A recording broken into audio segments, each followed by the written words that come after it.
Welcome, everyone, to this edition of the Doorstep podcast. I'm your co-host, Senior Fellow at the Carnegie Council, Nick Gvosdev. And I'm also Senior Fellow here at Carnegie, Tatiana Serafin, welcoming in a moment Derek Reveron and Johnny Savage, whose new book, Security in the Cyber Age, we're going to discuss, as well as important issues of cybersecurity. I wanted to mention, Nick, that we've heard through some reporting that Russia has really ramped up efforts, cyber attack efforts against the U.S. ahead of our quite contentious election. What are you hearing on this front before we go to Derek and John?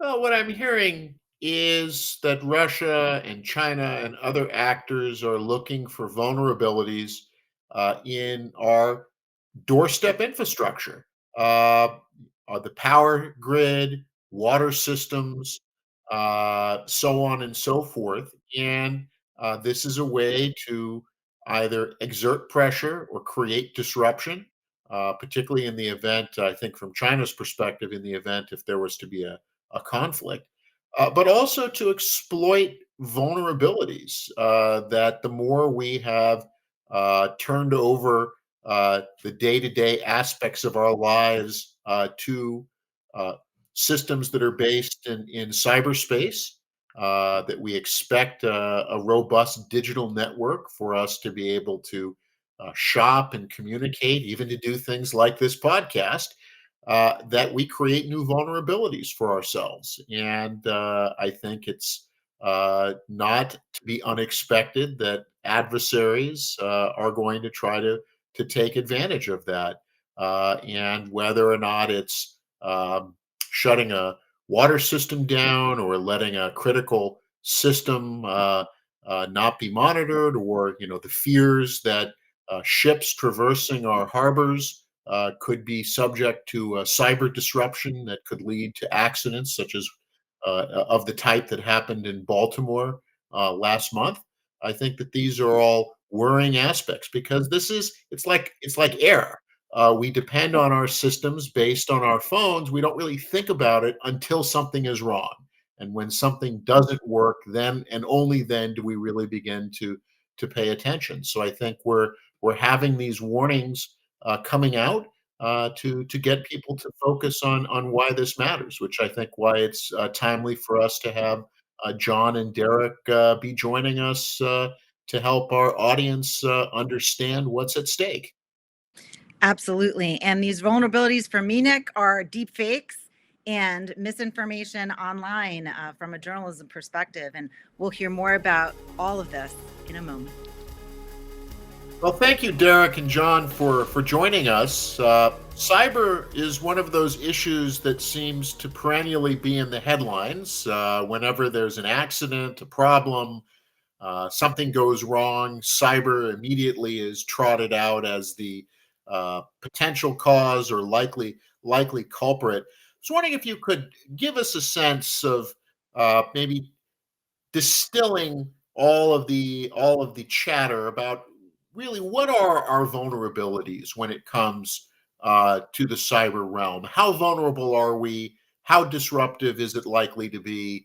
And the next time when we turn on a power switch and the power doesn't come on, or we can't access our bank account, to what extent should we say this is a deliberate cyber intrusion by an adversary or a criminal organization? Yeah, no, thanks, Nick and Tatiana, for having us, and we're happy to talk about our new books, Security in the Cyber Age. And that is very much what we sort of call it. We say we do live in the cyber age, and everything that we do in our society has been digitized. We no longer talk about e-banking or e-commerce. I don't really understand Cyber Monday anymore. Around the holidays, that we just shop, we just bank, we stream. That Americans in our society is deeply embedded, intertwined with cyberspace. And so I think the first question that anytime something goes wrong, maybe 20 years ago, the question was, well, is there a nexus to terrorism? I think today the question is, hey, have we been under a cyber attack? Whether it's a criminal group or a foreign power. Here at the Doorstep, we try to find what issues, how we can connect issues internationally with what we're feeling at home and connect the two. I just read Russian hackers claim cyber attack on Indiana water plant. And, I started to get nervous because this isn't getting wider press. This was a specific cyber focused news channel that I was reading. And in that channel, they have many more examples of attacks on infrastructure. This was a water plant. I know in the past you guys have talked about attacks on the electric grid. And I want to kind of bring this to the fore that it's not just cyber attacks when we're shopping or banking. There is critical infrastructure that is vulnerable. And I wonder if we can elevate the conversation about these vulnerabilities here at home. In the news recently has been a series of penetrations of our critical infrastructure attributed to a Chinese team called Volt Typhoon. And when Microsoft made the first announcement that this was underway, they also said that they understood that this was preparation on the part of China in the event that the U.S. were to go to war with China over Taiwan. The good news about this apparently is that the U.S. government apparently has taken down a lot of the Volt Typhoon penetrations into our critical infrastructure. But as you can see, critical infrastructure has now become an important target for nations against the United States. So we have to be on our guard. Yeah, and if I could just sort of dovetail a little bit, and that's why I love the name of your podcast, bringing foreign policy, national security to the doorstep, because what got me interested in cybersecurity about 15 years ago was, in fact, this question. That historically the U.S. has been able to sort of, promote national security or engage, right, in its foreign policy across the Atlantic and across the Pacific. And, with just a few exceptions historically, Americans have been largely immune to sort of conflict. Cyber changes all that. And in fact, John Savage and I, we met on the Rhode Island Cybersecurity Commission that then Governor Gina Raimondo of Rhode Island, now our Commerce Secretary, she was the first in the country to create a cybersecurity commission because she sort of understood this, about 15 years ago.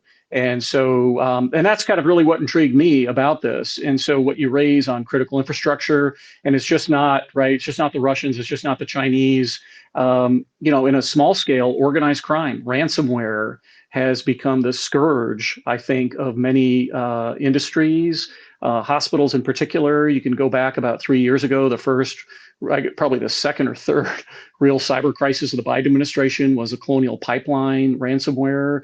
And on the East Coast, that disrupted fuel deliveries and complicated things for about 10 days until that was resolved.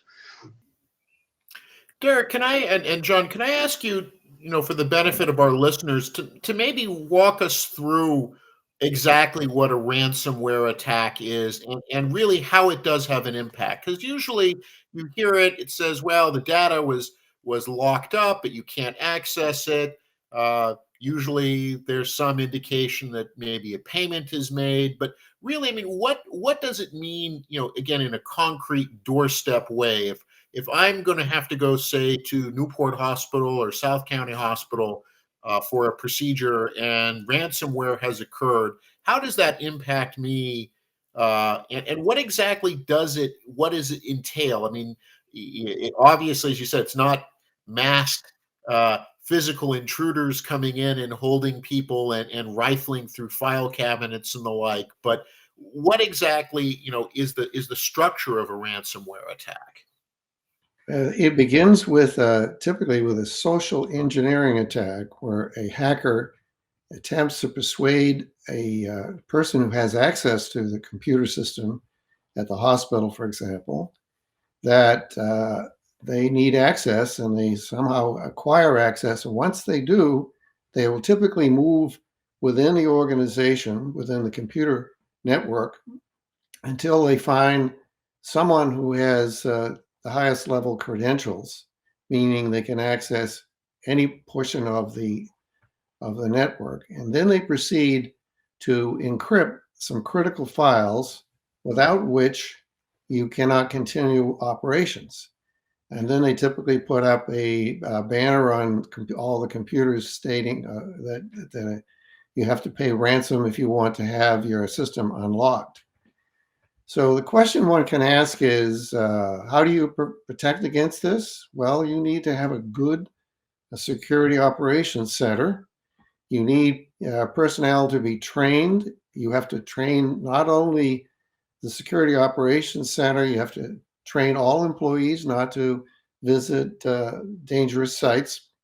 You have to also educate the leadership of the organization. And that means people all the way up to the top, because there may be a need to make some decisions about whether you're going to continue operations, and if so, what kind of operations. And they are going to be the public face of the organization. So they have to be schooled in this as well. It becomes could be a very complex situation that needs to be addressed. And I could continue by saying that the leadership, as well as all the employees, need to be schooled. And if you look over my left shoulder to the book that Derek and I wrote together, it is designed for a lay audience. And it is, I think, a very readable book. It is, I think, going to replace the current leading book on this topic. And let me give since we're doing book plugs, let me give the plug. If it's not obvious, John is a computer scientist. I'm a political scientist. And I will say it was a very rewarding experience to write with someone from outside the discipline. But I think it both forced us to make sure that our language was understandable by both communities and is perfect for those that want to learn more about this. Well, my book is on the way.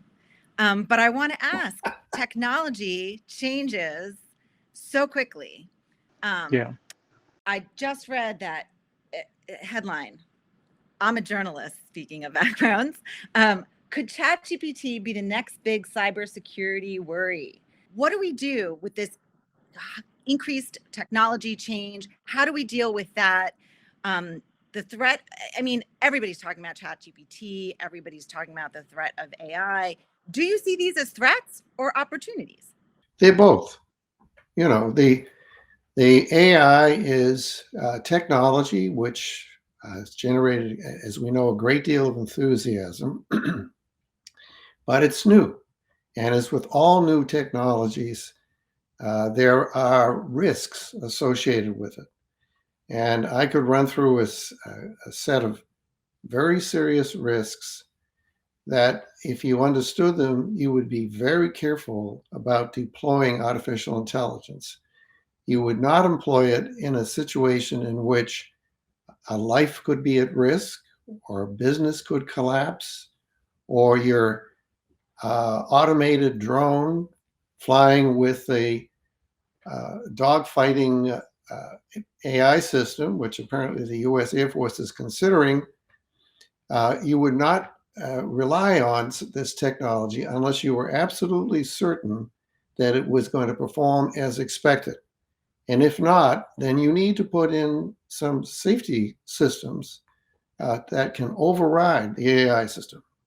That is not a subject that has been discussed anywhere that I know about, but we know that in the petrochemical industry, where you have very high temperatures when you're distilling petroleum and pressures, they do use safety systems which have the power, when it appears that the parameters are out of line, to shut down the distillation operation to prevent an explosion. So I think we need to treat AI carefully and with intelligence, and with the aid of expertise from people who are really, truly informed about the subject. And I think one of the things we, in our chapter on AI, we begin in ancient Greece, and talk about some early robots and automation, automatons, and then, of course, pick up the thread in the 1950s. So the promise for AI has been around for a very long time. I mean, these large language models and applications like ChatGPT. In fact, we used our book cover was generated using an AI tool. So it's extraordinary, right? And I guess I would emphasize what John's point is: technology is neutral. Tatiana, with your background, you can think about the printing press, good or bad, right? When that was invented, some saw it as great, others saw it as a threat. And I think with AI, it'll be done very similarly. And at least we try to lay out, as John explained a bit, that, guardrails, are important. And it's also highly decentralized in terms of who develops AI, not only within the United States, but around the world. And I saw, at least moving through Congress, is a bill to try to put in some national standards for AI. I know the Europeans have been doing something similarly, but we'll see how that develops. But clearly, it's right. It's a marvelous technological feat that will make some things easy and some things harder. Well, also, I've looked at your report, the trade-offs of AI and diplomacy, and I think that is very well written, has some excellent advice that should be followed with respect to diplomacy, and some of those same ideas that are articulated there, I think, are relevant in any application of artificial intelligence. Well, artificial intelligence and just the larger revolutions that are occurring with, Derek, as you noted, with automation, raise the possibility that we can begin to reduce the number of humans that are needed. And so I'm thinking here specifically both in military and in civilian vessels at sea, that we don't, you say, well, we don't need so many people on board to run a ship, whether it's an aircraft carrier or a cargo container.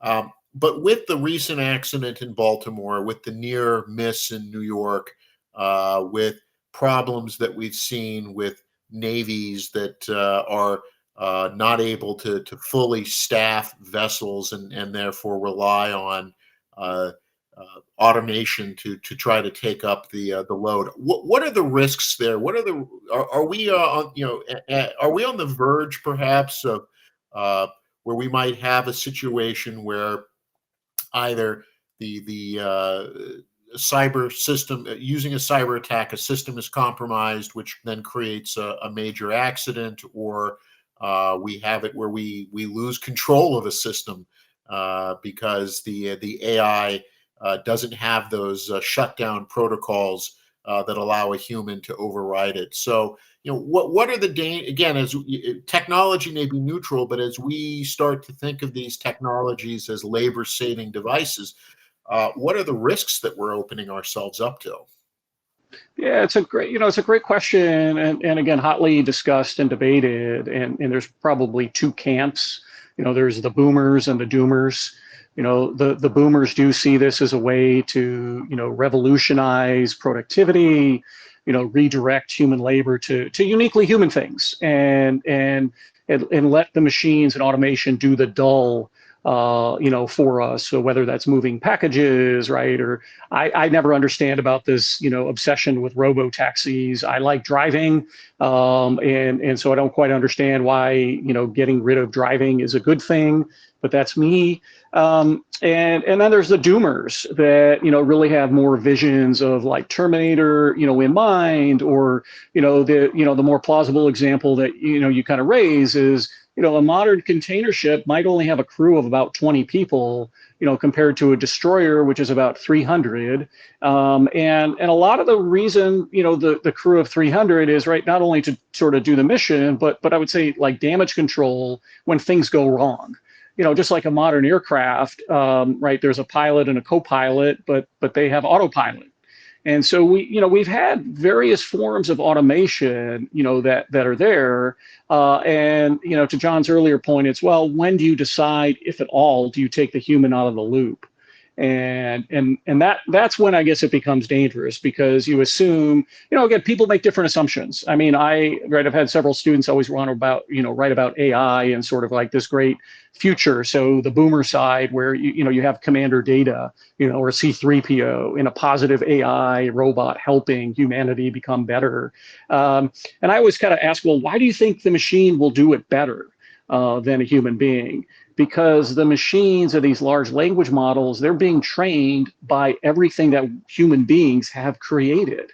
And that's one of the things that, John and I keep talking about of, yeah, AI is certainly wonderful, but it has all of the bias that have been used to train. And, John's got a great example of, how easily deceived AIs can be. They're really good at pattern recognition, but when you give it something it doesn't know, it gets confused or makes mistakes. And John, I don't know, like on the stop sign, example is kind of what I had in mind. Yeah. Well, the stop sign example was created at Berkeley by students or Professor Dawn Song, S-O-N-G. They trained a visual recognition system camera on street signs, and then she allowed her students to put 2 strips of black paper and 2 strips of white paper on this stop sign. When they approached it at an intersection, it was read as a 45-mile-an-hour sign. So when you see that kind of mistake, you realize that this is dangerous. The other example I'd like to cite is on automation in general. If you, as Margaret Heffernan in a TED Talk said a number of years back, that if you automate, you need to really understand what situations are likely to arise. And then we are living in a complex world, meaning small changes can have large effects. If you don't think you can fully anticipate the environment in which this automated system is going to operate, then you are going to have consequences. And if they involve people, it means high impact, and even if it's low likelihood. So what that means is you must have, in those situations, high impact situations, a human in the loop. Well, I certainly hope that we keep people in the loop. I think that's really important. And in our discussion so far, we've mentioned, I think, 3 different layers where we could potentially get frameworks to put some of those safety measures you discussed in place. There's some multinational, multilateral frameworks. The European Union's working on something. There's our U.S. cyber ambassador, who just got some hefty money from the Biden administration to do some stuff, hopefully.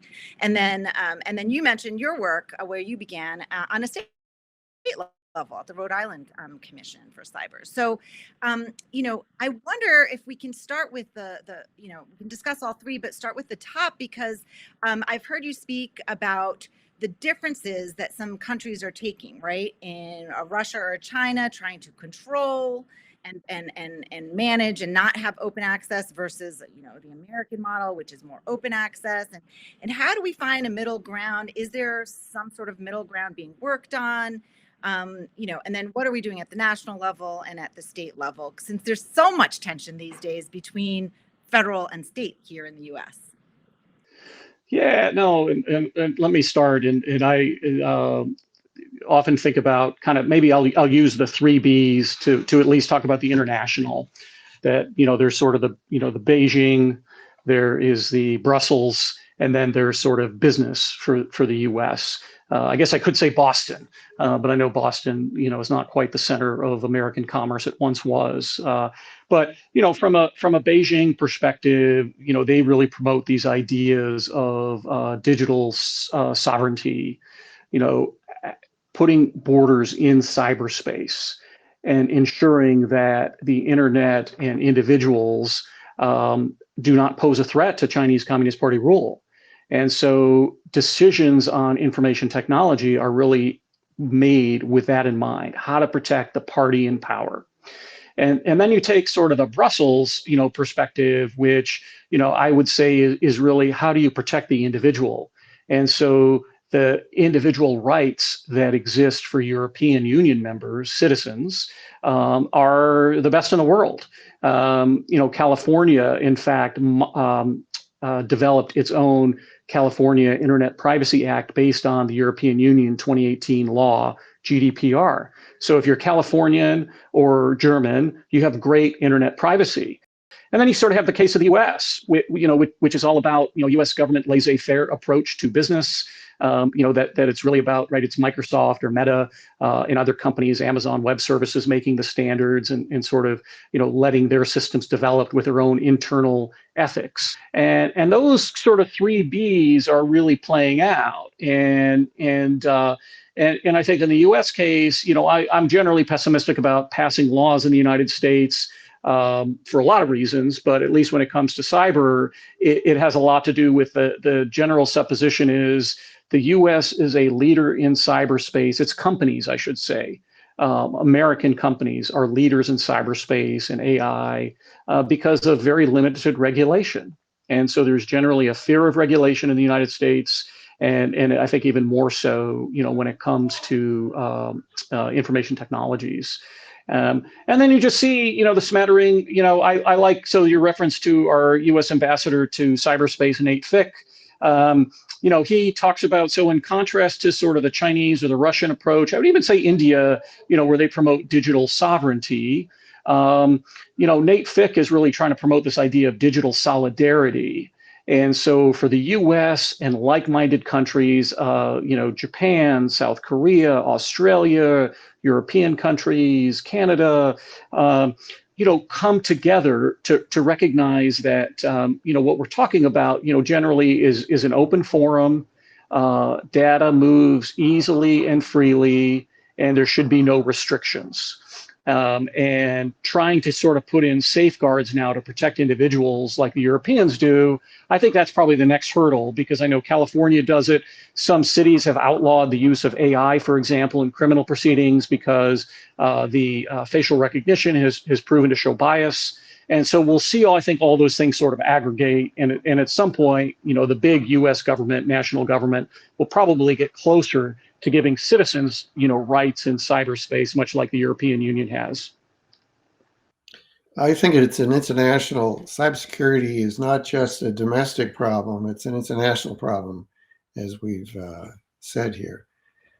I think that the right approach to bring nations to the table on common understandings needs to be done through their interests. And with the Chinese talk about President Xi, when I was at the Chinese World Internet Conference in 2015, gave the keynote address in which he argued for digital sovereignty, meaning they did not want any nation to interfere with their management of the internet within China. Treaty of Westphalia defined the concept of sovereignty. But unfortunately, today, nations are intruding in the politics and in the safety and security of other nations. And when those attacks are made against critical infrastructure, in my opinion, that's a violation of sovereignty, and that could justify use of force in response. I think Derek can better comment on that. But the point I'm making here is that we are in a very dangerous time because these other nations, the Russians, the Chinese, the Iranians, the North Koreans, are engaged in what I consider to be very dangerous behavior, and it needs to be regulated. Yeah, so to bring it back to the doorstep, there are 4 members in my household. 3 are avid TikTok users. I am not for any political reason. I just sort of have a limit to my social media consumption.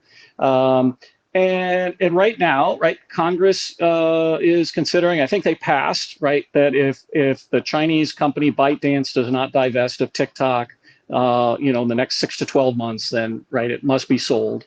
And we've seen this before. We saw it 4 years ago. The Trump administration attempted to ban TikTok and sort of divest.